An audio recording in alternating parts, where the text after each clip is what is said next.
Ngoya Sharis, good evening. Daniel Asenga, good evening. Mayowa, evening. Afolabi Victor, welcome. Adeleka Adeniyi, welcome. Darlene Madu, Adeagbo Adeniyi, welcome. Oluwatoyin Bidemi, welcome. Virtuous Esther, nice to see you. Welcome, everyone. Let's quickly go and be sharing the message under the video. You'll see your message there. Let's go ahead and share the message, please. Go and press the share button. If you press the share button under the video, you'll be able to have a copy of this message. You'll be able to have a copy of this video. So let's go share the video. Let's press the share button, then you'll be able to have a copy. And this is a message that you want to have a copy of. Believe me, you will need to have a copy of this message.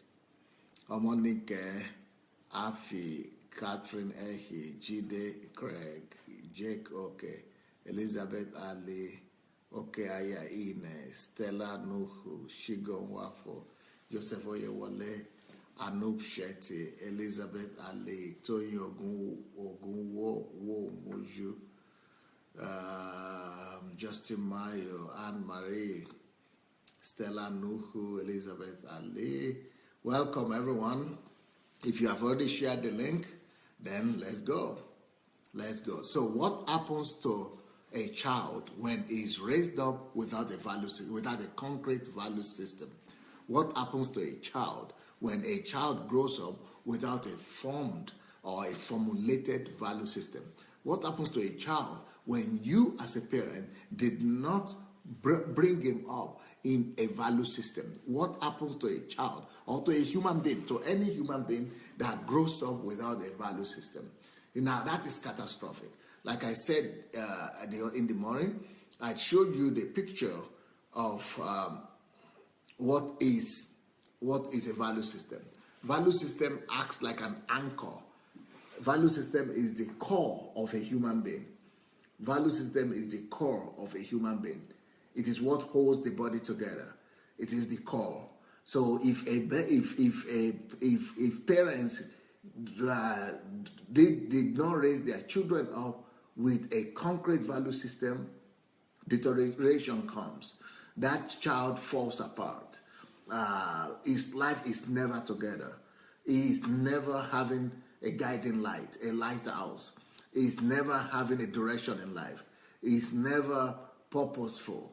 He is never goal-oriented. He is never gathered. He is never together.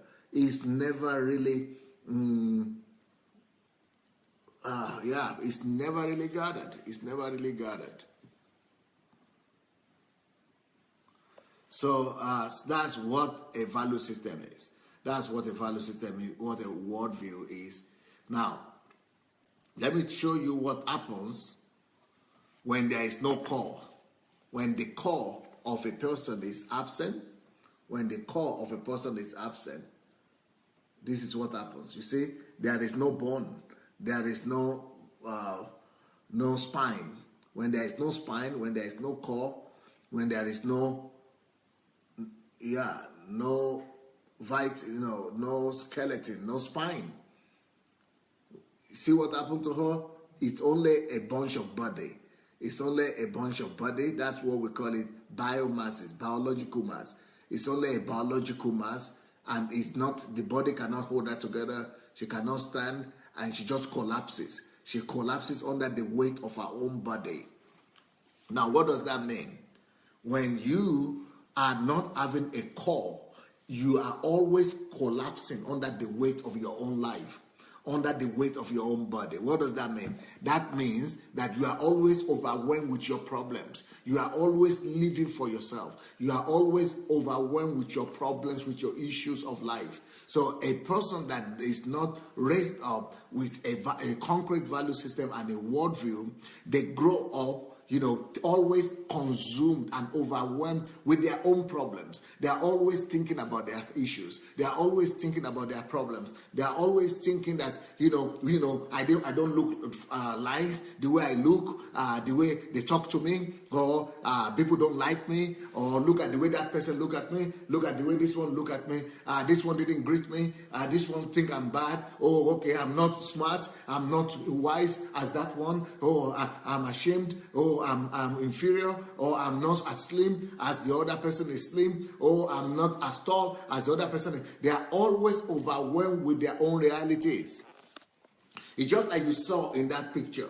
That person without the value system, without a core in his body, without a spine, the body, it just collapsed inside his own body. The weight of your own life, the weight of your ungathered life, the weight of your unstructured life, the weight of your unconcrete life overwhelms you. It overwhelms you so much that you are overwhelmed with your life. But the person that has the core value system, the person that has the worldview, the person is standing straight, is purposeful, is purpose oriented, is goal oriented. He knows what he wants. He stands tall, stands straight. He's not consumed with his own problems. He's not consumed with his own situations, with his own realities. He's not thinking about himself from morning to night. He's always thinking ahead. He's always going ahead because he's strong. He can stand up. He's not tied down with all depression from morning to night. Someone that he doesn't have a core value system, the person is always thinking about himself. Where can I get a job? What job can I get? How much salary can I get? When will I marry? Who will marry me? Nobody will marry me. Oh, I'm beautiful. I'm not beautiful. What school will I go? What school will I go? Would I have a good life? Won't I have a good? They are overwhelmed and consumed with themselves because they don't have any projection in life. They don't have any navigatory system in them because a vision, the value system, is the navigatory system in your life, so that it's leading you to, and you have the spine, you have the strength to be able to go towards the direction that you're supposed to go in your own life. But the person that is just having body and is having flesh is not thinking about going forward. He's only thinking about himself because he's collapsed in his own situation and realities. So to grow up a child or a baby without a value system is even better not to have grown up that child. It's even better not to have given birth to that child. Because that child will end up bringing more sorrow to you. That child will end up bringing more headache to you. That child will end up bringing more troubles, more tragedies to you. You will even regret having given birth to that child. But that is not even the whole problem. That is just the beginning of sorrow. Because that child will go beyond giving you problems. That child will become a source of problem. That child will become a source of sorrow to a lot of people in his own world. It will begin to bring sorrow to the relatives. It will begin to bring disgrace to the name of the family. It will begin to bring shame on himself. It will begin to bring shame on his own family. It will begin to bring shame on the country. It will become a burden for the nation. It will become a burden for the country. That's what a lot of young people in Nigeria are today. They are disgraced. They do 419. They do scams. They bring bad name not just to their families. They bring bad name to themselves. They bring bad name to the whole nation. Their very existence is costing the nation millions of dollars, billions of dollars. Their very existence is calling the nation its reputation. Their very existence is costing the nation. Everything good is being destroyed around these people. Why? Just because some people call themselves parents and they gave birth to these children and didn't give them value system. When you decide to marry, it's not worth it marrying if you are not ready to sit down and formulate your own worldview about life. Your own value system, the value system that you are already possessed with, the value system that you live by, and the value system that you are ready to transfer to your children. It is not enough for you just to give them food to eat. It is not enough for you just to provide clothes for them to wear. It is not enough for you just to feed their body. You've got to feed their soul. You've got to feed their mind. You've got to feed their intellect. You've got to feed their spirit. And you've got to help them become a personality. The purpose of the purpose of upbringing, the purpose of parenting is to give birth to personality, is to raise up personalities, raise up individuals that are able to infect the world with their values, that are able to infect and change the world with their values. Now, what are the things that happen to a person that grows up like that without a value system? Yes, the person could be going to school, the person could be smart, it could be a good student, it could be very nice, it could be a good athlete, it could have natural talents.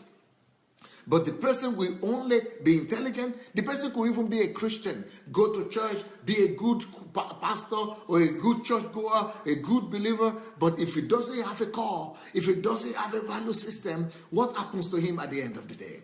What happens is those kind of people, they go into the society and they don't have a concrete, established position on the truth.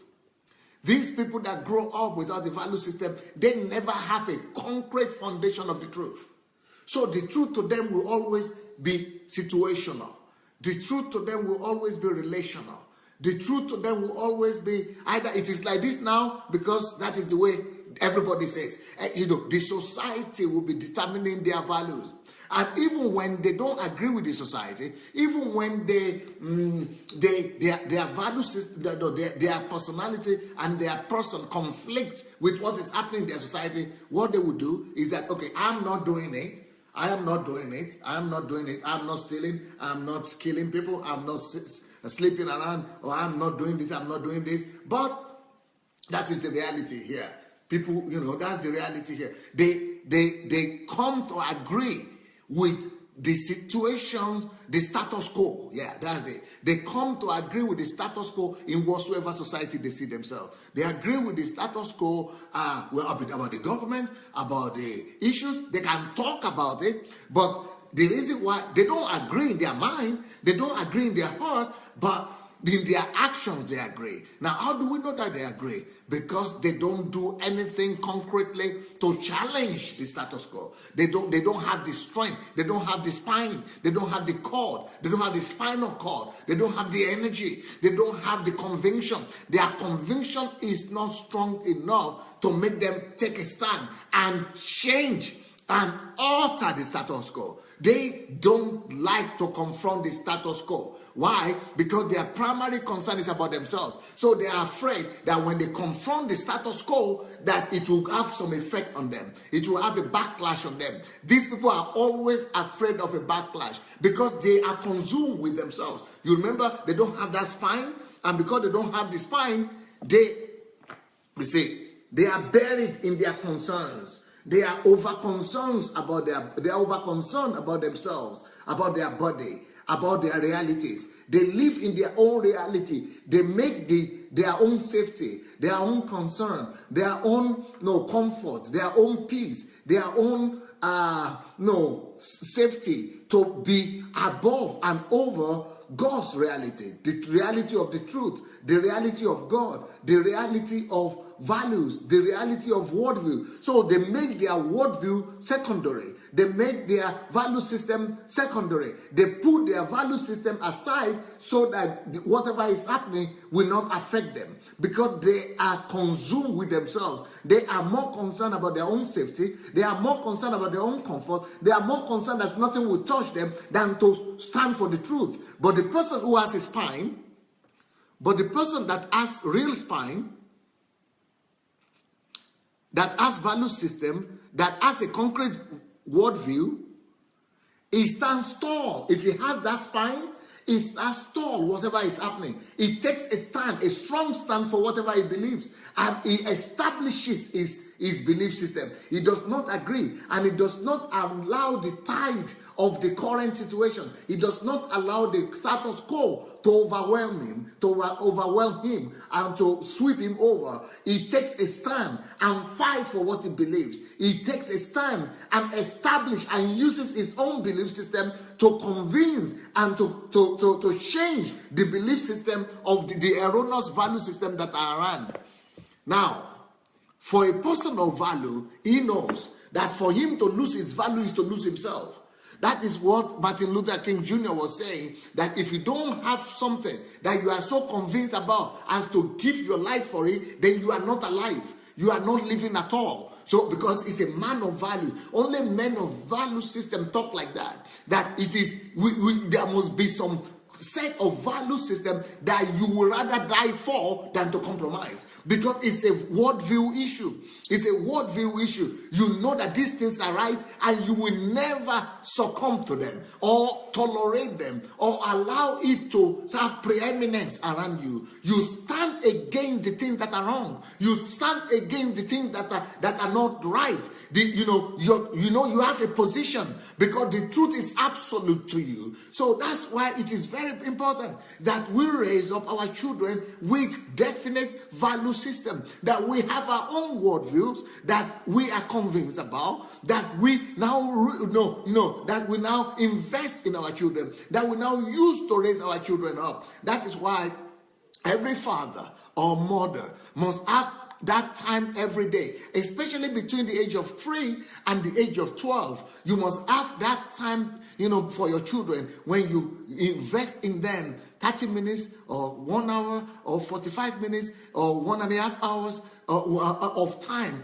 that you just invest in them values, that you just cultivate. You keep on cultivating in them, grafting into them the core values of your life, the core values of your worldview, and you make them to be people of purpose. You make sure that they are established in these things while they are still young. It is when they are young, when you establish them in this value system, that they fight for it when they are bigger, and there is no amount of storm that will be able to take them away from it.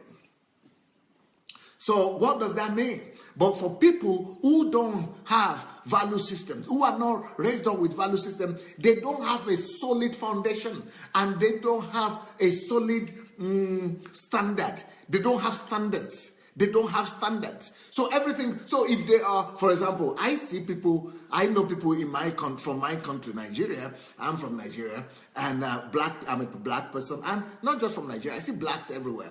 They like to talk things like, I'm the first black person to do that, or I am the best. I have the best this thing here, maybe business among the black people here, or I have the best that among the Nigerians here. I'm the top Nigerian, so I'm the first Nigerian to do this.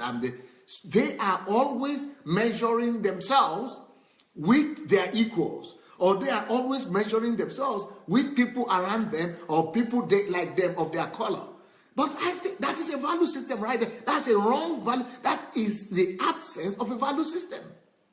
Because if you have a healthy value system, you know that you should not even be comparing yourself with people who, with the worst of people, or with the average of people, or with the weakest of all people. You should be comparing yourself to the very best in the world. For personally, there is nothing that I do that anybody will be better than me. It doesn't matter what color they are, are they Europeans or they are Americans. It's just I made myself to be like that. But before I got the worldview and that value system, and I built that into myself, I couldn't even be in the first 10 in my classroom. Among 30 students in my classroom, I was always the last. But that is what value system does for you. That is what worldview do for you. By the time you have the right value system, you know that it cannot even happen any other way. So there is just no way of being the best among Nigerians or the best among blacks. I don't even talk in that sense. You know who you are. You know what you have. You know what you can. You are sure of yourself. That is the kind of mentality that we're supposed to bring up in our children. That is the kind of mindset that we are supposed to engraft in them. And that is the kind of mind, because especially We that have the Bible, especially, we have the potential, the foundation for this. But just reading the Bible religiously, this happened, the story of this, the story of this, that's not what I'm saying. I'm not talking religion. You could be going to church, you could be religious, you could have the Bible, but not walk in values, not walk in the right worldview. So you must be able to sit down and formulate your worldviews. You must be able to sit down and cultivate those worldviews and be able to know the values that you live for. And those values have to be put into your children. And those values are the things that guide them. They are their compass or true life. They are their light, guiding light or true life. They become their mission, their goals. They become the things they live for and the things they strive to aspire towards. They have a standard and they don't go lower than that standard. So I see, but people who don't have standards, they get satisfied with the fact that, okay, we are doing well, we are not bad. I get a salary, good salary. Oh, yeah, I'm well paid. Oh, good job. Yeah, not bad a job. Yeah. Oh, nobody out of my classmates, I'm the best, yeah. Oh, nobody in my classmates does so well like me. Oh, yeah. Oh, people of my age, out of the people of my age, I'm the best. Oh, yeah. Oh, good salary, yeah. Because there is no standard. There is no standard. But when they have value system that determines a higher standard for them, they know that if God is in them, that is a worldview right there. If God is in you, you are greater than he that is in the world. You don't have any excuse for anybody to be better than you. If God is in you, he that is in you is better than he that is in the world. If you believe in God, he said you shall be the head and not the tail. You are the first and not last. That is a worldview right there. And that kind of worldview must be in that child from the very beginning. So all his life, when he knows that he has to be the best in everything, he doesn't change it for anything. He might not be the best in the classroom, but he has to have the mindset. The fact is not that you are always taking first. In life, it doesn't work out like that. Sometimes you will fail. Sometimes you will not take first. Sometimes you will miss some things. Some things will not work together. But the mindset must be there. The worldview has to be there. The worldview still has to be there.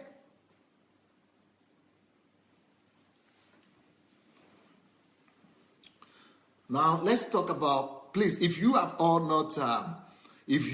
have not approved, if you have not shared the link to this program, please look under your video, under this video that you are watching right now. You should be able to see a share button. You should be able to see a button there that says to share. So go ahead and share the button. And press the share button. Then you get a copy of this message and you'll be able to listen to it as many times as you want. And your friends will be able to follow you and listen to it as well. Now, so let's talk about another aspect, another reason why this is important for you to raise up your children with specific value system and to be able to give them the biblical worldview of life, the idealistic worldview of life. And the reason why we should do that is because I will title this little subtitle, on what basis does somebody without value systems, on what basis does he take his decisions? On what basis will your child, will your baby, will your son base his decision-making process? So what helps the decision-making process of children that grow up without a value system? What is it that will determine your decision-making process? The other day, yesterday actually, I was watching, going through in Facebook, and I read an article there whereby a lady, one girl, although she was telling a story, and they are making it a big news in the internet that she's a student in one of the universities in Nigeria, and so she needed money as a student in the university. So some foreigners, white foreigners, unfortunately, some white Europeans, a lot of white Europeans, they don't have God, right? They have lost God long time. And, the things that it's not allowed for them to do in Europe, they go and do it in Taiwan, and I mean not Taiwan, in Thailand, and other places like that, and Africa also. So these people took these girls, all the university students, many of them, few of them, took them to their house where they were living, and what they were doing, they were not even, they were paying them, but they were giving them good money offer and telling them not even to sleep with them. They were not just sleeping with them, but they would bring out their dogs. They had dogs, and be forcing and be making these women, these students, to be sleeping with the dogs, and so one of them became addicted. So that she's the one that was now talking about that story. But what I think about that story really is that it is a propaganda by some people who are interested in propagating perversion in the society. They are the ones pushing it in the newspaper. But even if it's a good story, even if it is a true story, I'm sure that that girl, she comes from a family where they taught her well, but they didn't teach her according to, in a systematic way.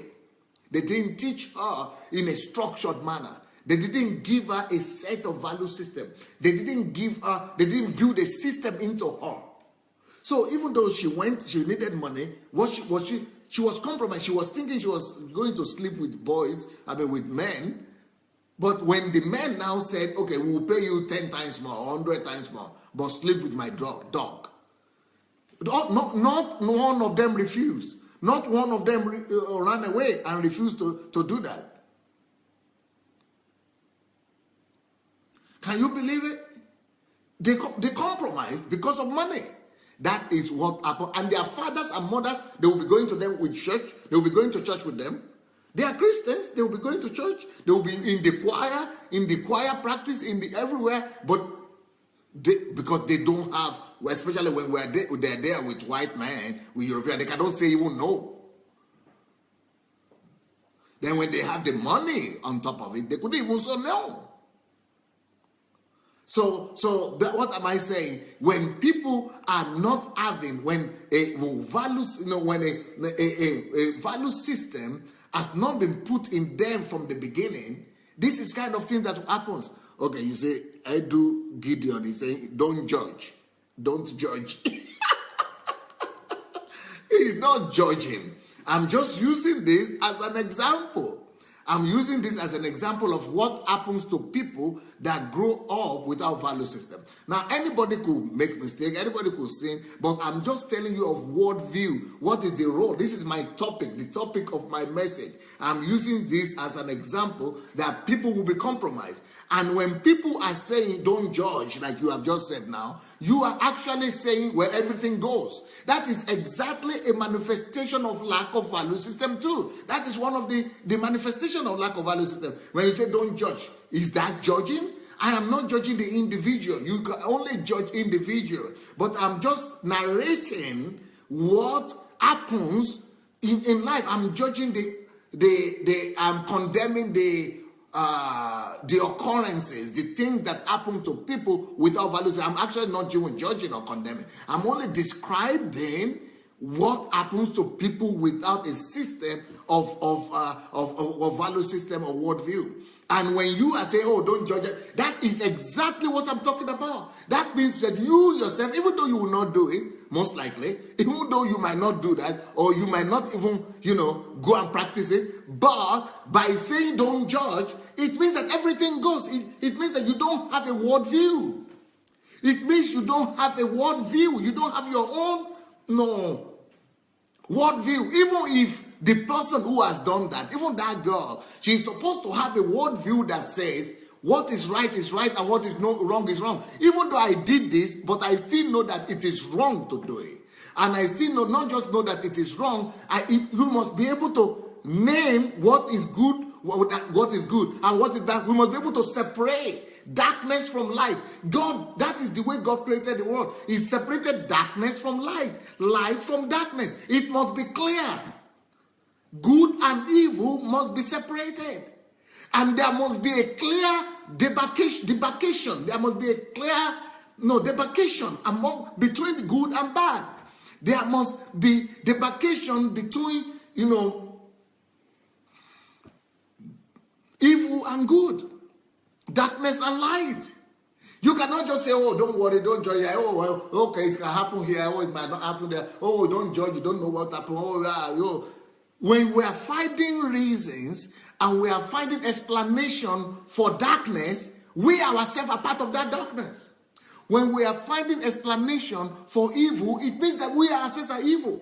Now, all of us can do evil. All of us can be involved or engage in dark things or bad things or sinful things. But it is another thing to agree with it. It is another thing to embrace it. We are not embracing it, but we must have a worldview that says, even I did this, even I made this mistake, but these things is not the way it's supposed to be. So this is one of the things I'm saying, that people who don't have a concrete, established value system, when they fall into situations that they will not be able to take a stand. And the reason why they want to take a stand most of the time is because they are afraid that they themselves will fall into that.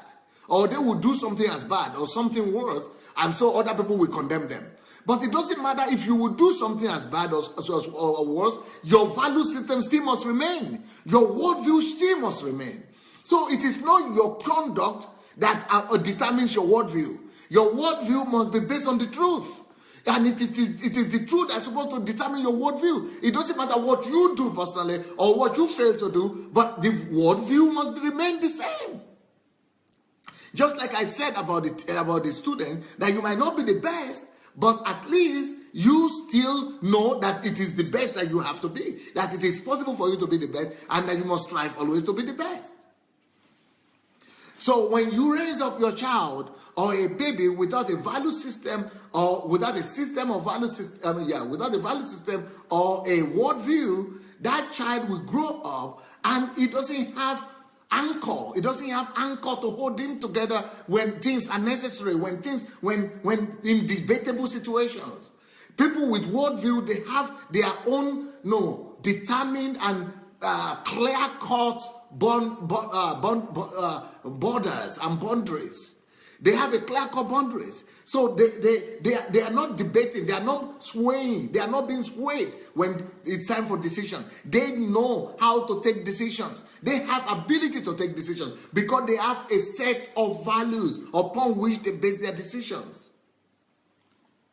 So let me just say it in a different way. For people who are raised up with a core of value system, they base all their actions and their decisions in life and their worldview upon that set of values that they have. Their values determine their decisions. Their values determine their actions. Their value system that they have, that is living and dwelling in them, determines their reactions and their attitude in life. But those people that don't have a clear cut and a set of value system that they were raised up with, they grow up and they are always deciding not according to a set of value system, but they take their decisions based on the situation and on circumstances. So if it is the thing that has happened is affecting them, they might be against it. But if it's not affecting them, it goes, anything goes. Or if the majority of the people that are there, they are for the thing, then they are for it. Then if the majority are against it, then they are against it. If they are in the right company or group of people that is for this thing, then they are for it. If the majority of the people they are in their company say, we don't do it, they will not do it. So it is a situational kind of lifestyle. It's a lifestyle that is not based on values. That is not based on, they don't base their decisions on value system, but on circumstances, on situations. That is catastrophic. It means that they are not the same ever. It means that you can never put your hand where they are. You can never know where they are. They don't have a set of truth. Another thing that determines their decision and on what they base their decision is on their feelings. If they feel like this, they just do it. They don't base it on values, but they base it on feelings. And decisions are not supposed to be based on feelings, but on value systems. The next problem with these people is that they base their decisions on safety first, on self-preservation, on self-preservation. They want to preserve themselves first. They want to get secure. They want to, they want to make sure that they will not have side effect, and whatever decision they are taking, that it will not affect them, or it's going to affect them positively. So if they are going to gain something from me, then they do it. If they are not going to gain anything from me, they say, why should I do it? I don't have anything to gain from it. Can you imagine that during the election of Buhari and Jonathan last 2 years, I mean, it was last year, I was writing articles. Can you believe how many articles I wrote? I wrote 56 or 57 articles. I wrote just to convince Nigerians, anybody that will listen to me, why we must not vote for Jonathan, and why we must have a change. Can you imagine what people were writing me all the time? People were writing me abusive words and calling me names. I said, you don't need to call me names. I'm not calling you names. I'm just presenting my case. You present your case, but they don't have the ability to present cases. People that grew up without value system, they don't fight intellectually or with logic. They don't bring forth argument. They bring forth emotions. And then that is not even the most troublesome thing.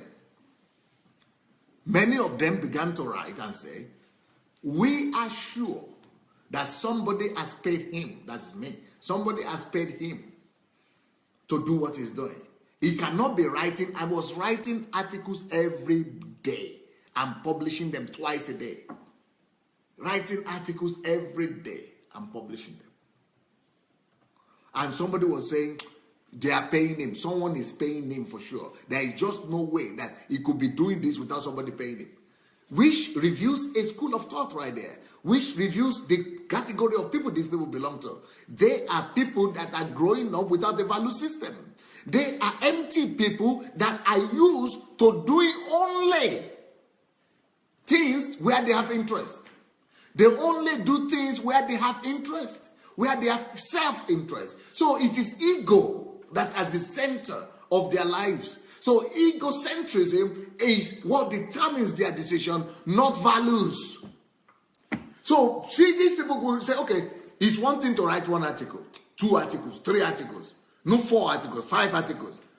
But how can a human being sit down and write 56 articles, and every article maybe about 10 pages? That's like 500 and something articles. 500 and something pages.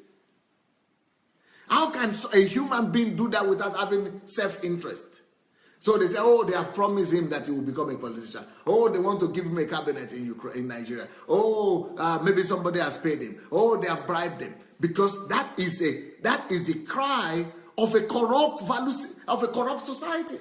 Because the majority of people who are saying that, they are revealing who they are by saying that. By saying that, they are saying that it is only they who only do things where they are bribed. It means that they are for bribery. It means that they will only do things by compromising themselves, or by self-gain, or by self-interest.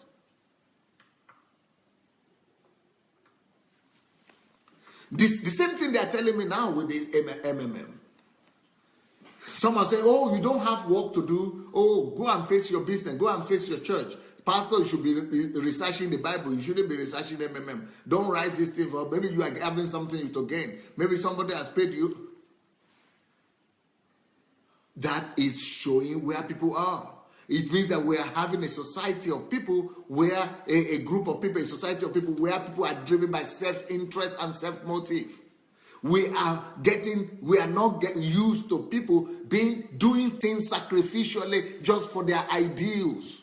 We are not used to people doing things sacrificially just for their convictions. We are not used to people doing things sacrificially just because of their values. We are not used to people doing things sacrificially just because of their ideals and their value systems and their principles and their worldviews.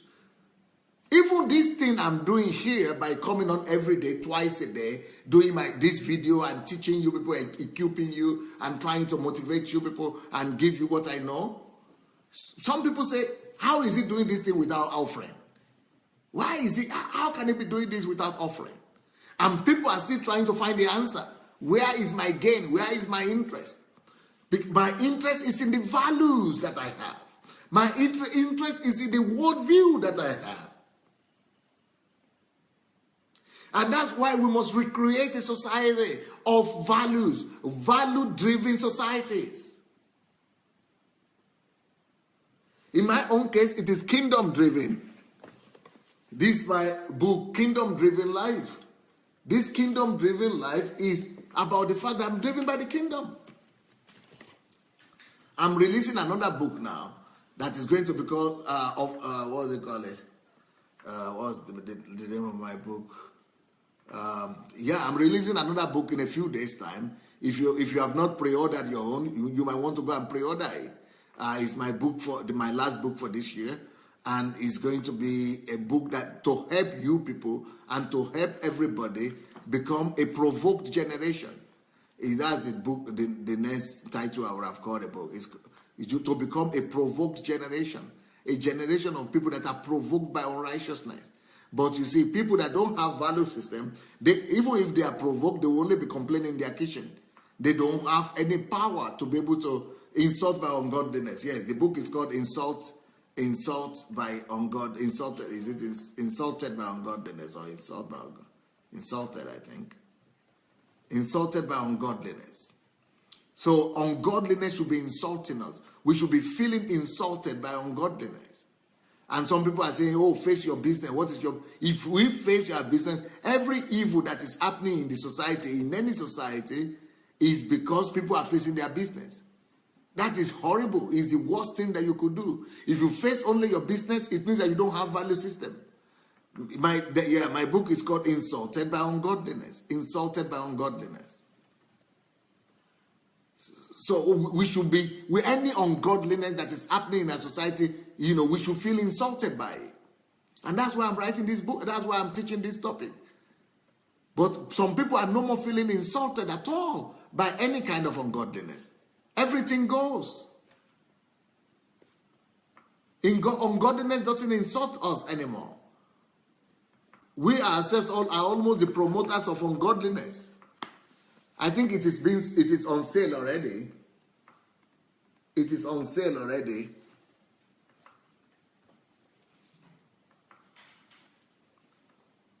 How do I show it to you now? Yeah, the book is on sale already. I don't know if you can go to my Facebook, if the pre-order or whatever you call it button is there, you can go and pre-order your own. This is about these values that I'm talking to you about, so that you are never comfortable with ungodliness anyhow around you. And that is the kind of generation of children that we are supposed to raise up. We are supposed to raise up generation of children that are going to know what is right from what is wrong, that are going to be able to differentiate between righteousness and ungodliness, between light and darkness.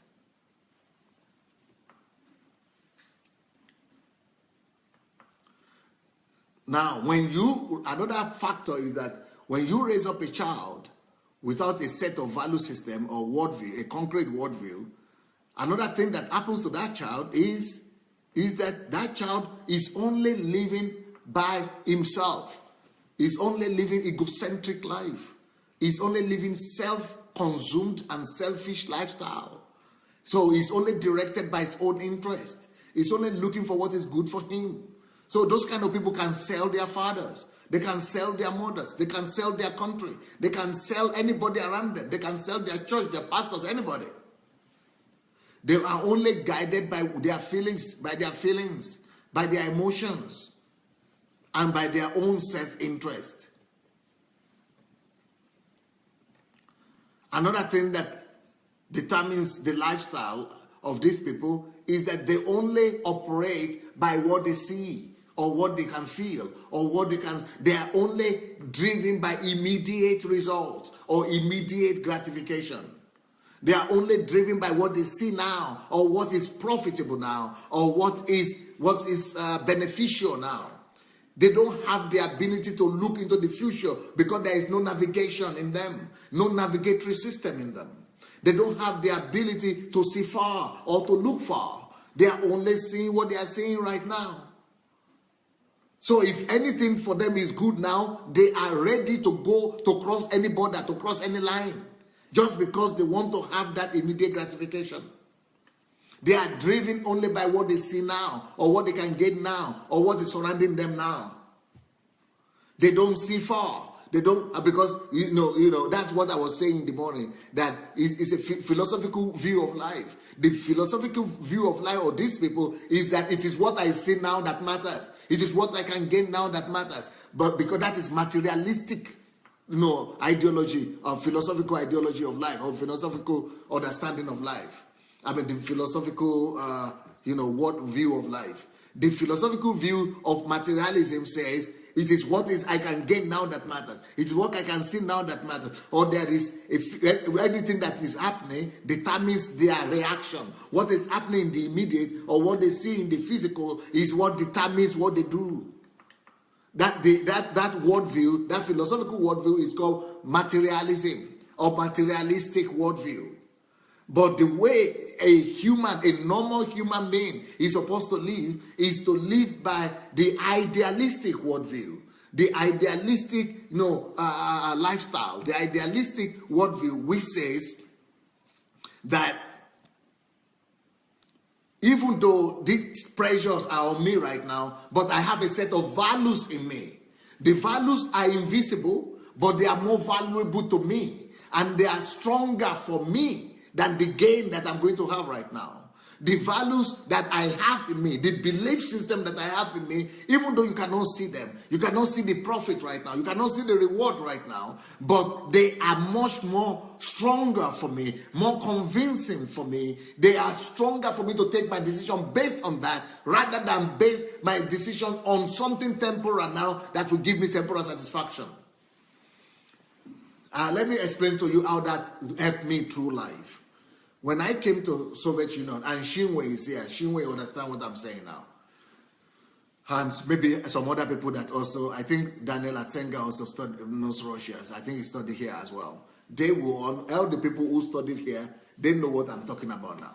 When we came here to study as Russia, as students from Nigeria, we were all poor, of course, but there was an opportunity for students to always go to the West and, carry things in, just stuff, and sell them here and do business that way. So you could travel outside and bring in jeans and so a lot of things that the former Soviet Union didn't have. So we could bring those things. We could bring computers. We could bring station, stereo station and things like that. You could bring all kind of stuff to sell here. But that thing was illegal. That thing was illegal in the Soviet Union. They call it speculation. It's like you are speculating on other people who don't have the advantages that you have. So it was illegal. But a lot of people were doing it. I mean, I know people who are building houses back in Africa, being students here in Russia. They were buying cars, sending cars home as students here. Why? Because they were doing illegal things, because everybody was doing it. But I said, no, this will give me immediate satisfaction. It will give me immediate gratification, yes. But if I do it, I will be compromising my value system. And, even people who are listening to me now, if they studied here, they will tell you that it is impossible to live without those things. I will travel, but I will only buy things for myself. But I will not buy anything to sell. I will not sell because I was having a set of values as a Christian. I was born again already, and I didn't want to bring the name of God to disrepute. And I didn't want them to catch me and then all scandal and everybody know that I was a Christian. So I wanted to live by the invisible values. Even though I was suffering, I was not having all the things that everybody was having. I was a poor student. I was just sleeping on the bed. They used to call it Leninsky cravat, the Lenin's bed. Lenin's, just like those hospital beds. That's the kind of beds we had, like in the hospitals, like that's what we had in the dormitory. And all our students, they used to have fridge, bed, furniture, any kind of thing there. But I was just living like a poor guy. But I knew that if I could persevere, but that the invisible values like integrity, like faithfulness, like hard work, like focus, like discipline, all these invisible values, even though they were not visible, but I was richer than all those people who were building houses in Africa. And they were buying cars and having everything. I knew I was richer than them. Because one day, everything visible will come out of invisible. One day, my invisible virtues and qualities that I kept on developing in myself, all those qualities that I was developing, they will give me all those things that those people have, but by that time, most of them might not have those things anymore. Because everything that you have now, if you base your life on the physical things are always temporal. Material things, that is the problem of materialism, materialistic worldview. Materialistic worldview is about what is happening. If you base your life upon the physical material things that are happening, they are only temporal. They will disappear one day. The car might have accident, the car might break down, the house, you might have it, but you might not have money to maintain it. You might need everything material, physical is temporal. If that is what you are basing your life on, and that is what I've seen with a lot of people, it will be temporal. You will lose, you might not even lose those things, but they will not give you. The person that is having his values and base his life on the invisible things, he is richer. He is the person that is really richer. Because the person might not have anything right now, but if you will continue to persevere, to practice those invisible values, those values will create.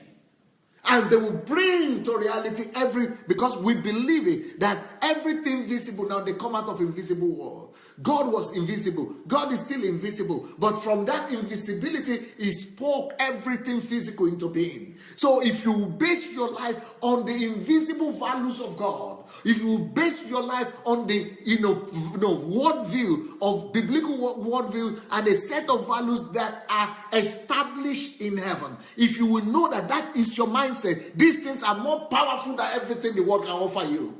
You will never change them for anything. You are established in them because it's a matter of value system. By the time I finished my university, I was praying to God for $2,000. That God give me $2,000 because I needed to send all my stuff back to Africa. But you know what? God never gave me $2,000.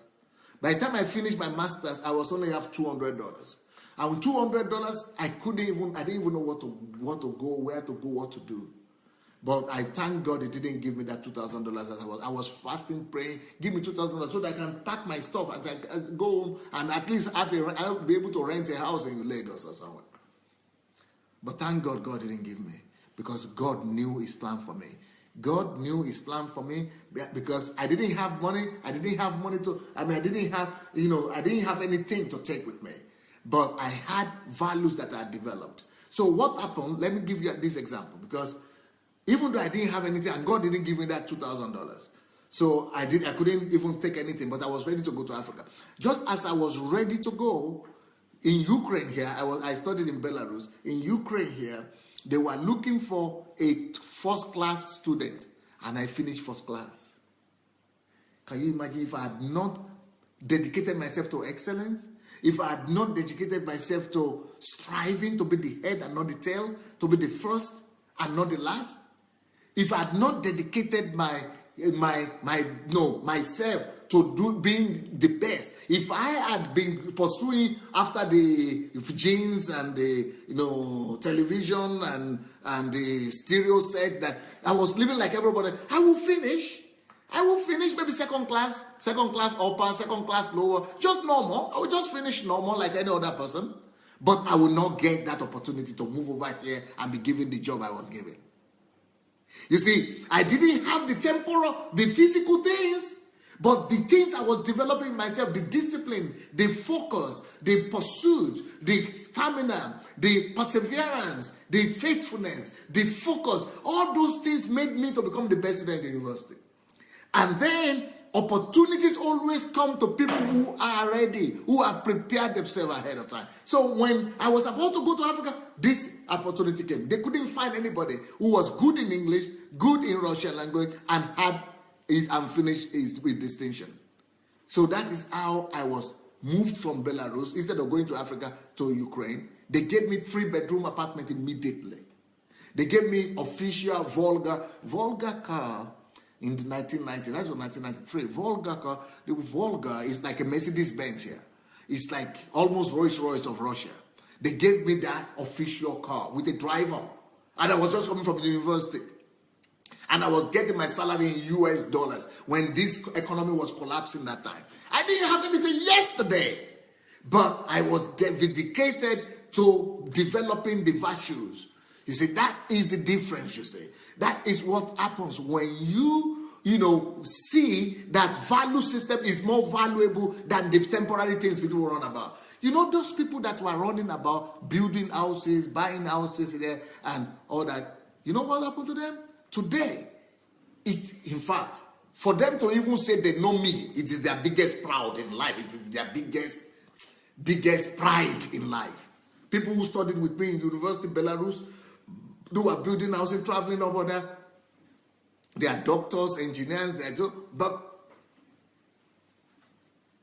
no, they are just normal. They are just human beings. They are just human beings working, going to work.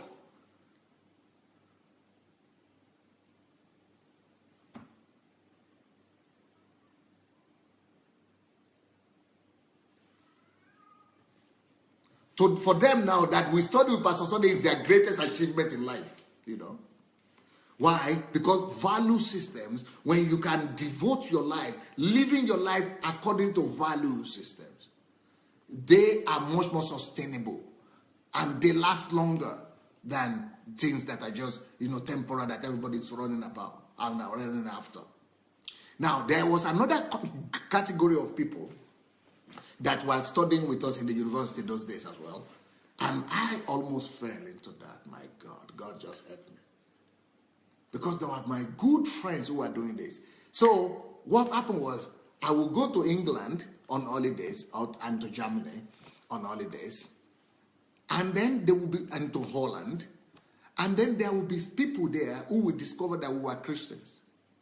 And we too will go and look for Christians. So we're not smoking, we're not drinking, we're not having boyfriend, girlfriend, or any of those. We're not selling. And they will say, oh, since you are a Christian, why should you be living in Soviet Union? Because Soviet Union is a country of atheism and, no God. Why don't you just move over here to England, to London or England, and let's give you scholarship to go to Bible school? Or let's give you, we will help you. You will stay here and struggle, and you can go and start your education here. But many people fell into that. Many people actually, and but the difference is that we were not having the comfort of the Western world, but we were having scholarship. All of us that were here at that time, we were people here on scholarship. We were studying on government scholarship. Even though things were tough here, physically we didn't have anything. We didn't have the comfort and the flashy life that people had in the West. But the people that didn't have the will, the strong will that was strong enough, they went and moved over to England, to France, to other places, to America, and they started from scratch. But when you go to America and England, no scholarship. So you are supposed to be a medical student, or you are supposed to be an engineer student or a lawyer, but you are not. You didn't have a scholarship. So they have to go and be working as guardians. They have to be working as guard at night. They have to be working at, security men. They have to be going to work in England, America, and even France, like either security men, guard, and work as cleaners, and working 2-3 jobs. And 20 years later, many of them are still working from morning to night like this. So instead of them finishing their master's degree in 6 years, some of them, it took them 10 years, 15 years to be able to even finish master's degree or first degree even. They are just strugglers. Why? Because they went after what is flashy immediately. What looks attractive immediately. And that is the temptation that things that are flashy, they don't. If you are a person of value, they will not sway you. You know your decision. You know someone that has value system is someone that has a compass. That value system that he has is like a compass in him. That person that has value system is like somebody that has a direction, a guiding light. You know, a guiding light in front of him. He has like a navigation system in him. He's not easily lost like that. But, those people who left their scholarship, in fact, as a matter of fact, let me even say this. There was a girl there. She was the daughter of, let's say, a governor in Nigeria. We have governors. So she was the daughter of one governor. And governors, in our own eyes that time, now is today, I know that governors are just nothing, just some clerks. But in Nigeria, when you were there and when we were students, we were thinking that governors are big men. And some people are still thinking they're big men now. But to me, they are not one. They're just clerks now. But anyway, in Nigeria, by Nigerian standard, that's a big man. So this girl came with me we were in the same class. And she was so beautiful. I'd never seen at that time, apart from Shinwe that I had met at the airport, I'd never seen any other girl that was so beautiful like that. She was so well taken care of, beautiful, nice. So, but you know what? London, every summer, winter, everywhere. London, America, everywhere. Traveling, visa, not studying hard. Then what happened was, when we got to second year, she said, life here is so difficult. And it was difficult. Life there was difficult in Russia. I said, why should I? I'm going to become an air hostess. I'm going to become an air hostess. I'm going to America. My father is going to send me to America. So she left her scholarship, left the country, and left over, moved back to Nigeria. Because, she said, my father. So when she went, and the father said, what happened? He said, I lost interest. I don't want to continue my scholarship. She said, you have stayed there for 2 years or 3 years, and now you didn't even come back with any diploma, with any certificate? The father got so mad. And then there had been a military coup in the country. The father was no more in the political influential place. Everything that we think, they are temporal. The father had lost his influence, and the father was so mad that I thought I had said to you, I've given you your own destiny. You are having a scholarship, and just said, get out of my house, get out of my house. That girl, a governor's daughter, ended up trading from her state, going from her state to Lagos, selling wares, clothes, and children clothes by the roadside. Buying from Lagos to her state, and then she got pregnant, got pregnant to some boys while she was in Moscow on the way home, who was sleeping around, got pregnant, up to now, when I saw a picture, I was weeping. When I saw the picture of this girl, I was weeping. I was so broken. Because, when people that don't have value system, they follow on after temporary things that they see, temporary comfort, temporary, choices, things that just look nice at the moment. They are not living by the value systems that they're supposed to have. So that's the situation in Nigeria, for example. People are saying, because things are difficult, people are allowed to do what they want. Well, they are making the wrong choices that will have effect on them, on their family, and on the society at large. People are saying, people who get involved with crime or deception or Ponzi schemes or pyramids, that they are justified because things are tough. Well, there is no justification for what is wrong. And when you say, don't judge them, it's because that is this situation is tough. It's because you are just like them. You don't have this value system.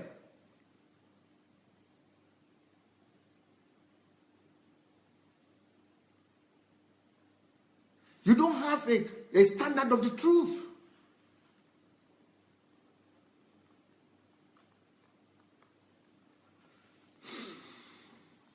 So people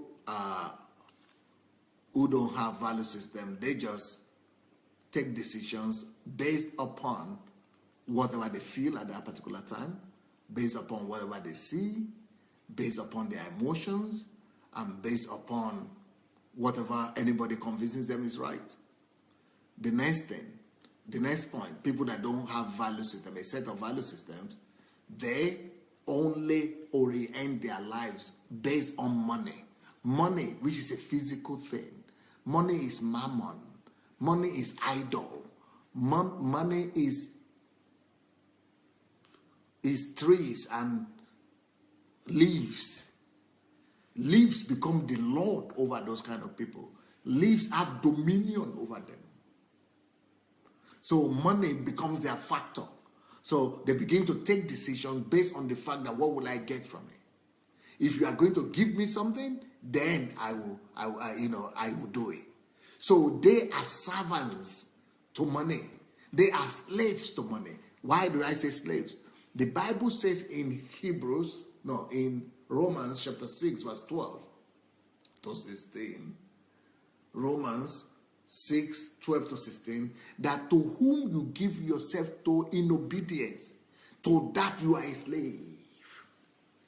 Whatever factor causes you or decides your decision-making process, whatever you give yourself to in obedience, to obey it, whatever you give yourself to in obedience, you are a slave to that thing. Whatever compels you to take decisions, whatever compels you to obey, whatever motivates you, whatever pushes you to take decisions, you are a slave to that thing. To whom you give yourself. So if it is money that you always give yourself to in obedience, you are a slave to money. If it is money that is the determining factor in your decision-making process, you are captivated, enslaved by money. You don't belong to yourself. You are enslaved and captivated. You have a Lord over you. And that Lord is not God, Almighty God. That Lord, you can go to church, sing as much as you want to sing. You can go to church, do some assault, preach any message you want to preach. But at the end of the day, whatsoever it is that stands as the motivating factor on the decision that you take, and if that is self, it means you are a slave to self. If that is money, it means you are a slave to money. You obey to whatever makes you to obey. Whatever you obey, whatever desires you obey is your Lord. If it is your value system that determine and dictate your decision, it means you are a slave to your value system. And that's the way to live. We are all supposed to be slaves to our worldviews. We are supposed to be slaves to our values. And that's why we must have biblical values, biblical worldviews. So we are slaves to God because we are taking decisions based on His standards. So if you are taking your decisions based on your emotions, it means it's your emotions that is your God. Not Jesus is your God, but your emotions. It is what you obey that is your Lord. It is what causes you to obey that is your Lord. If it is money, that is your Lord. If it is egocentrism, selfishness, that is your Lord. So that's why we must bring up our children in such a way that they will have such a strong value system that the only basis upon which they take their decisions is those value systems and those godly standards. And those value systems, godly standards, is whom they are slave to. So they are being directed by God. And they are slaves to God. That is why when we talk about philosophy, it must be idealistic philosophy, worldview. And that's why it's important to have a value system.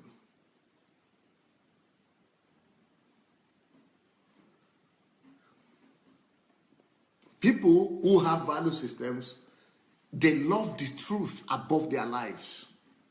People that have value system, they exalt values, principles, truth above their own very lives. They know that they could die, but they will live forever thanks to values and truth. Truth will live forever. They will live forever. But those people who don't have value system, they don't love the truth. They compromise the truth. They play with the truth. The truth is, relative to them. The truth is just an instrument that they use to promote themselves for their own gain, to have their own gain. The truth is whatever they use to make sure that they serve their interest. But the people that have worldviews or value systems, they have exalted the truth above themselves. That's why even God has to do that. The Bible said God has exalted his word above his name. Even is the truth. The word stands for the truth. The word stands for standards. The word stands for principles. He has exalted value system, values, principles above even his names. Because you can just come and be calling upon his name left and right. But how are you, who determines your decisions? The truth should determine your decisions. Your decision-making process should be based on the power of the truth that you are submitted to and you are subjected to. You are supposed to subject yourself to the power and the dominion of the truth.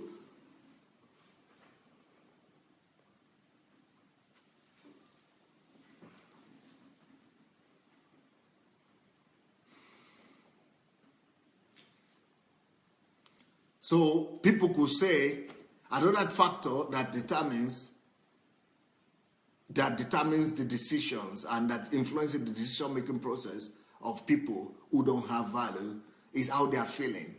Oh, I don't feel nice, so I will not do it. But when you are a person of value, you know that you must go and you must get the thing done. Think what must be done must be done. It doesn't matter if I feel good or I don't feel good. If what I must be done must be done. Values are more important than what I'm feeling right now. Or if I say they will criticize me, it doesn't matter if they will criticize me. I don't care as long as I'm establishing the truth. If the purpose is to establish and proclaim righteousness, the truth must be proclaimed. It doesn't matter what the consequence is to me or what the consequence is going to be to me. But for people who don't have value system, it is the consequences that makes them to take one decision or the other. If the consequence is going to be bad, then they take the wrong decision. If it's going to be good, they take the other one. But someone of value, is committed to the principle, to the truth, even at the cost of his own convenience or comfort. This doesn't mean you will not have weaknesses, you will not have failures, but you still committed. You still have your own commitment. Your worldview is still the same. Even when you fail, even when you cannot make it, even when you make mistakes, even when you fail, even when you cannot do it, you fall. Even when you fall, you get up because you know your value system, you know your worldview. So you are always just like the compass. The compass can go down, you go to the west, you can go to the south, you can go to the east, but it comes back to the north. The compass will always come back to the north. Another problem, of course, with people who don't have value system is that they are never really stable. You never know their position. You never know where they are. They always have double faces. Double faces. They are always changing positions. And they are always acting according to their interest.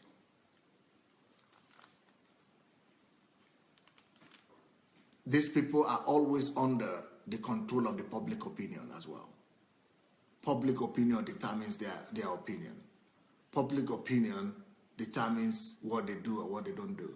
Public opinion, what people will say, how people think about them. In fact, some people, oh my God. Even some people on this platform will refuse to identify with this platform or to even write their name because public opinion. will not allow them to do that. Because public opinion, they don't have the spine. They don't have the moral values. They don't have the compass. They don't have the moral compass. They don't have the value system to hold them. They don't have the spine.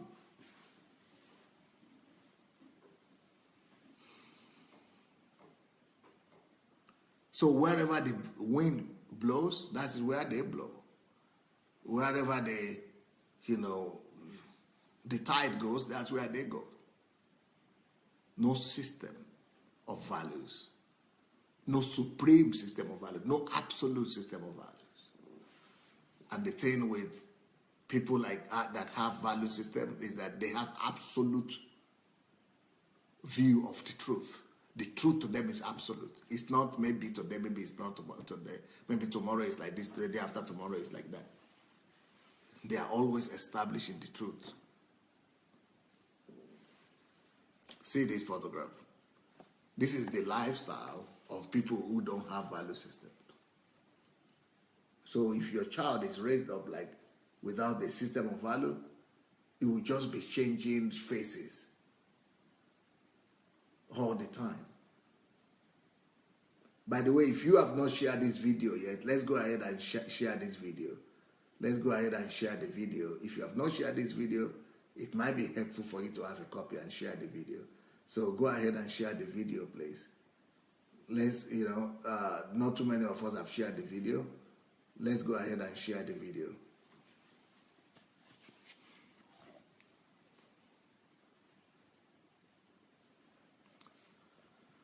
Well, I will continue tomorrow. Let me see who we have. Okay, yeah, it's time already, definitely. Let me see what you people are writing.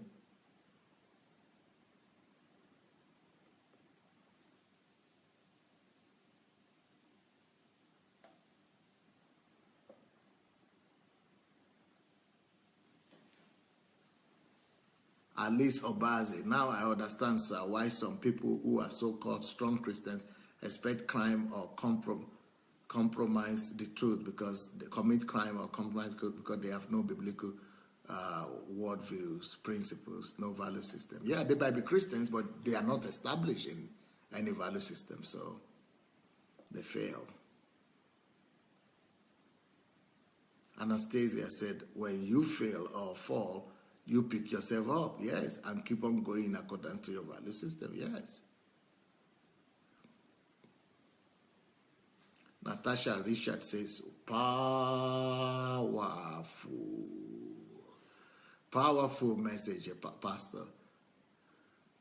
Me and I and my 16-year-old are sincerely convicted listening to you. Holy, merciful is only the name of God. Our eyes are open and we're repenting right now. Thank you for this honestly painful message from your heart and your mouth from the holy, pure heart of God.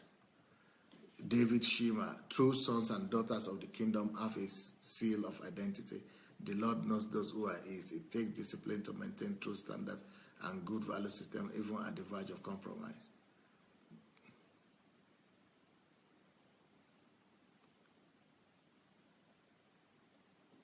T.Y. said, you have so drilled that into me, Dr. Adelaja. Regardless of how I feel, I follow through on decisions because decision is priceless, but because of decisions and principles. Colin Duncan said, thank you, sir. We need more straightforward teaching like this. Even preachings have been compromised. It's now no political correctness. Solomon Aondo, Money Won't Make You Rich by Sandey Adelaja is the best book in my library. And I wish everyone in Nigeria will have a copy of that book. Yeah, Money Won't Make You Rich. This is the book. If you don't have the Money Won't Make You Rich book, this will really bless you. This will really bless you.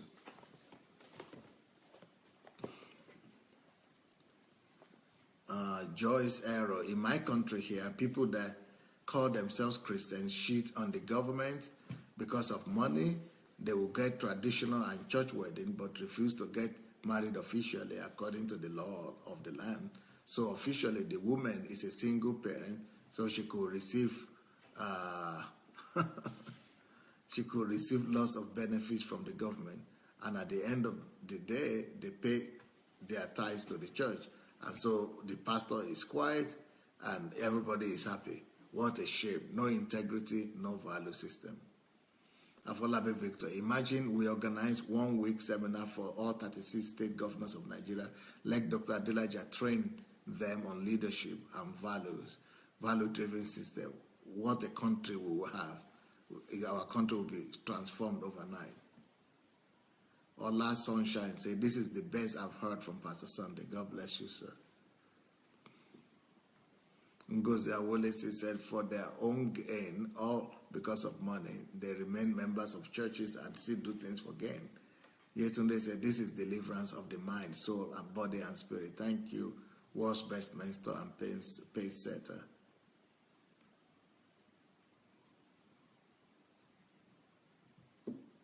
Anastasia said, this is a clarion call for godly value systems.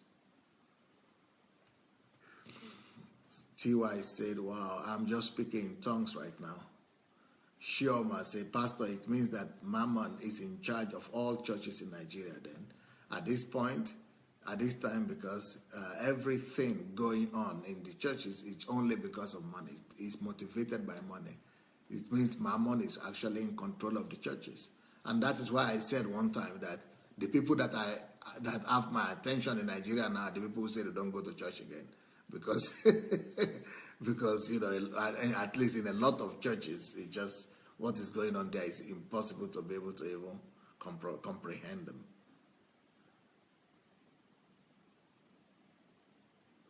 Lara says it is belly and stomach infrastructure. That's what everybody is concerned with now. Darlene Madu said, though you go with them to buy things, you bought just what you need and they bought what they will sell. You are focused because you know what you are going after. Oh, you're talking about me when I was a student. Yep.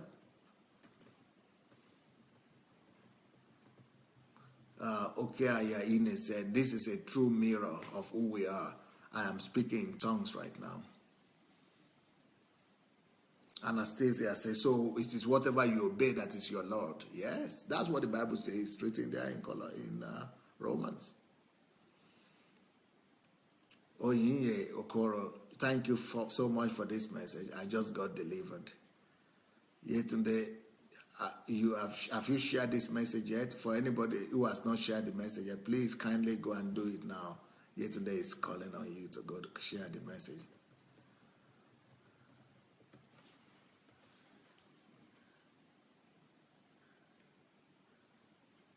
Anastasia, whatever compels, motivates, pushes you in your decision making is your Lord. Yep.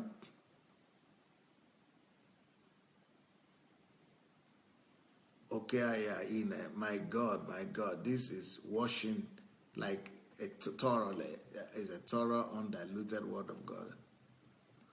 Rochelle White, we just love you, Pastor Sandey. Thank you. Jackie Esther Wilson, yes, Pastor Sandey. Olukayo de Yakundayo. Many people justify their wrongs just because other people are also doing the same things. Truth is truth. It doesn't matter who is doing it or who is not doing it. Yep. Yetunde says, I'm forever grateful to God for bringing you my way, Dr. Adelaja. You are just a bomb. Shiga said, powerful word. Olukayo, they said, truth is always absolute, never relative. Many people justify that. Henry King says, your words are just powerful. Glad I found a mentor. Thank you, sir. Your words are just amazing. Ayub Manase, amazing revelation. Wow, my God. Afolabi, this is why a valueless president must not lead a country. Yep. Dalim Madu, if you know where you are going, nothing can stop you. Justin says, this is hard talk today.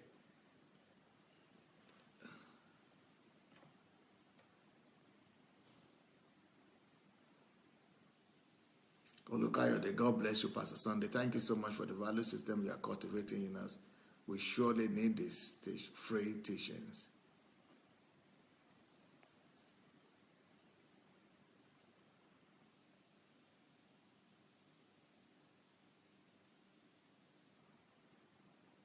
Joyce says, when you find yourself among people without integrity and keep on going with them, you soon realize you become like them.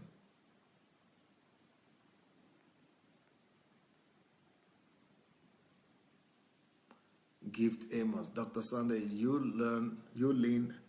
learn how to work by faith, not by sight. That's why you could stand out to achieve more value system. Now you are now a source of solution to many nations. Gloria Obuokiri, wow, thank you, Pastor. I need to shoot these words over and over again. Esther Kuganja, powerful message. This has changed me to re-examine my worldview and strengthen them even more. Thank you, sir. Ogenitega, my mindset has been radically changed. Yetunde, you shall know the truth, and the truth shall set you free. Gift Amos, thank you, Dr. Sandey. May God increase you and strengthen you, empower you in Jesus' name. Joseph Oyewole, this message is so timely and very important. This is what is needed in our days, where the very fiber of our is under serious, consistent, and sustained assault. And we need the emergence of a prevailing truth, a ray of light to shine in the midst of darkness. Thanks, Dr. Adelaja. You are a true light shining in darkness. Ogenetega, since I met you, my life has completely changed. I now understand what it means to be a Christian. Thank you, sir. Gift says, thank you for this training center. If we on this platform alone could stand out and allow this sound teaching to become flesh in us, through we are talking this, we'll be able to take our word back. Neki Okoro, Pastor, it is so bad in Nigeria that you can hardly get anything done without giving bribe. That's why people refer to it saying, if you can't beat them, you join them. Wow. Ngoya Sharis, you have said it absolutely right. Miles Monroe once said that we manifest character when we self-sacrifice for the sake of our principles, become more important than compromise for the sake of popularity. Now that statement is even more apparent. You are so spot on. Emmy Bobby, thank you, sir. You said it all. So clear and understanding message. Esther Epo, good to see you back, Pastor. We've missed you all this while. That was a life-changing time. Yeah, I've been here, only I've been on another platform. Nkiro Jimado, I've been so convicted throughout this week. That's why I've been more quiet, jotted down my plans of deliverance. Yetunde, when you don't know your stand in life, you will easily be blown away by the winds of life. But when you are firmly rooted and grounded in the moral value system, nothing disturbs your gaze and focus. Anastasia, I never stop admiring the stalwart, godly values of the young men, Daniel, Meshach, and Abednego in their days among the heathen nations. David Shima, you are indeed a blessing to me. Thank you. It was nice meeting you at the Cornerstone Community Church in Singapore, 2007. Wow. Paolo Fasce, thank you, sir. I was missing your messages. Yeah, but I was just on the other platform. Darlene Madu, please pray for me, 2017, not to be people pleaser. Oh, only God, only God. Ladishorunke, we need to embrace the core truth of what we believe and why we believe. Upon this understanding, our actions need to be guided. Yeah, Emeke Kwe Onoshi. Many faces are changing because no good value system following whatever that is convenient. Yep. Martin Kwame Ata. Does it mean that if you have peace within concerning decisions and people view are different from it, what should I do? Follow your heart. Ufoma, there is so much work to do. Value systems need to be restored and established in our lives. You said it, sir. Life is predictable. We should not be ignorant. No excuse.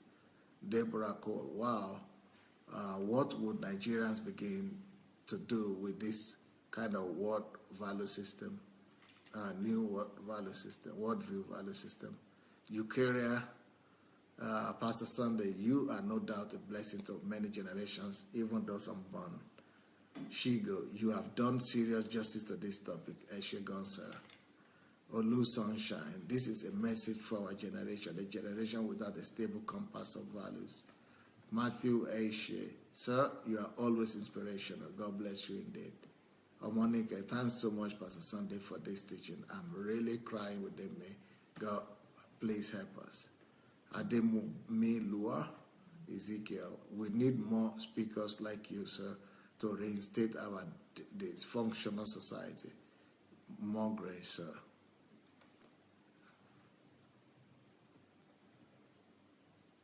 Peter Foley Kujoji, thanks, Pastor Sandey, that you are able to develop the value system in you, standing for it uncompromisingly. Today, it is turning out to be a blessing we are receiving through you today. God bless you, sir.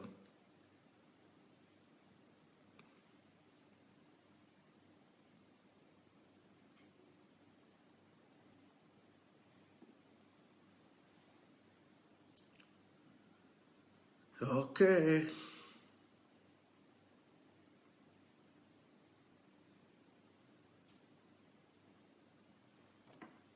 Sure, I say this is a national transformation message. Modupe Olutum Feshe. How will this great teaching of value system become reality in Nigeria, where everyone speaking the truth will be silenced by all possible means? Please advise, Pastor Sandey. I have a book here that says only God can save Nigeria. What a myth! My advice is in this book. It's in Nigeria. If you look at the comments, you will see the comment from Shioma. You will see a name Shioma in the comments. Call her if you are based in Nigeria, and call her up. She has a telephone right here, and whatever WhatsApp number is here. So if you write to her or call her, she'll be able to advise you how to get that book on Nigeria. Only God can save Nigeria, and the other one also, Nigeria and the leadership question. These books will be able to answer those questions. Justin Mayo, thank you, Dr. Adelaja, for this powerful message and your testimony of integrity. It really comforted me.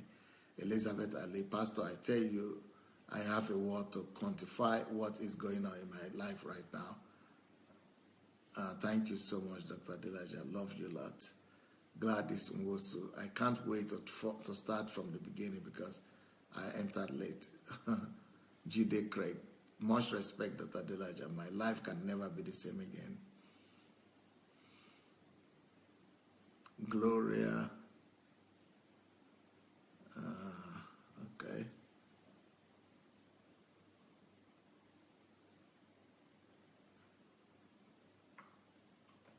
Okay, someone on the platform lost his brother and he needs prayer. Kevin, Father, we pray for that Kevin right now, and we pray that you will give him a stalwart of strength in this time of crisis, and you'll be able to show him light despite everything that is going on. Let him see your light at the end of the tunnel, to the glory of your name.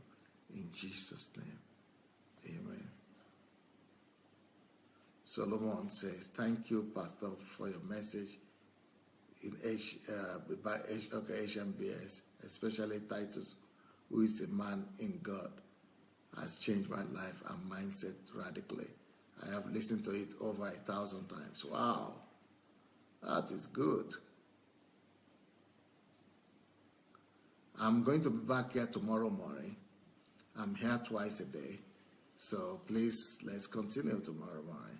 TY says, I can see everyone turning around for Nigeria as this truth takes hold. I mean, everything turning around to Nigeria as this thing takes hold of us and our world. Yetunde, God bless you indeed, Dr. Adelaja, big ox. Thank you, thank you, thank you. Have a wonderful night rest. We will see you tomorrow morning. I will be back here tomorrow morning and tomorrow evening. But tomorrow morning will be Friday, so we'll be back. God bless. Good night.